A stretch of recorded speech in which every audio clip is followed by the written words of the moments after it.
Every weekend, I would make hospital rounds with my father, a well-loved pediatrician, and I would watch him work his superpowers, healing small children with incredible kindness and compassion. I would see children with absolutely nothing, and my dad would explain that most of these families had spent their last dime on treatment.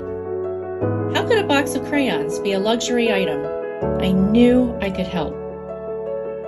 From the back seat of my dad's car, I wondered if we could package a little activity bag, delivering a boost of hope and a smile to these children. But the road to fulfill my dream would take another 26 years. Finding out our youngest son would be profoundly disabled, visually impaired, and unable to speak would lead me back to my purpose.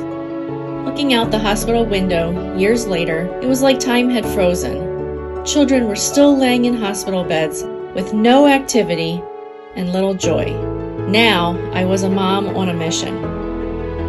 I decided to throw a Hail Mary and began emailing my friends. I told them we needed new coloring books, crayons, bubbles, and toys. We were going to pack bags and share joy with these children. The goal was to package 200 bags. Volunteers began showing up at our house to pack bags, count, and sort inbound donations. The response was overwhelming, and I began to realize the power of community in the mission of delivering hope. I knew I couldn't do this on my own. We had an amazing army of volunteers, but I needed a true hero, a right-hand person who could scale the operations, procure supplies, coordinate events, and help us reach even more children. 10 years ago, my goal was to distribute 200 Happy Hope bags. We ship hundreds of Happy Hope bags every week, striving to serve 100,000 children each year.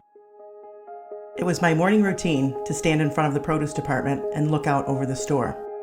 The team would gather for coffee, and we would tackle the day in full stride, greeting customers and employees as they started their day with us.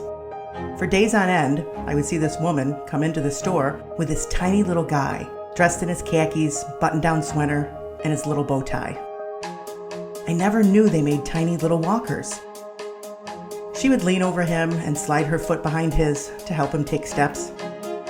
I had to meet him. I walked over with coffee in hand and bent over to say hi. The lady said his name is Connor, but he can't speak. Little did she know he had already spoken volumes to me. We introduced ourselves, and I felt an immediate connection. Was it this little guy, the lady's spirit, or just good karma? One day, Emmy asked if we could have a cup of coffee together. She shared her story, the idea of packing hope bags for children in hospitals, and asked if I would help. Little did I know, my life was about to change forever. Together, we would become unstoppable in the mission of harnessing the power of doing good, giving back, and sharing hope. We took a chance and invited the general public to our first Happy Hope factory in Baltimore. Relying solely on the donation of goods, the community showed up and packaged over 2,000 bags, and within weeks, Wendy and I began traveling to corporations, hosting pop-up factory events, benefiting children in their own community. As hope began to spread, our travel took us around the country as we hosted company-wide events structured to engage employees while serving children in crisis. We continued to host volunteers in our home, packing activity kits, and soon taking over the basement as a fulfillment and distribution center. With tractor trailers pulling down my driveway delivering thousands of crayons, pallets of Play-Doh rolling in, my basement became Hope Central. UPS trucks overflowing with thousands of pinwheels and bubbles, distribution of Happy Hope bags had now reached coast to coast. The impact was remarkable. I knew we had outgrown the basement.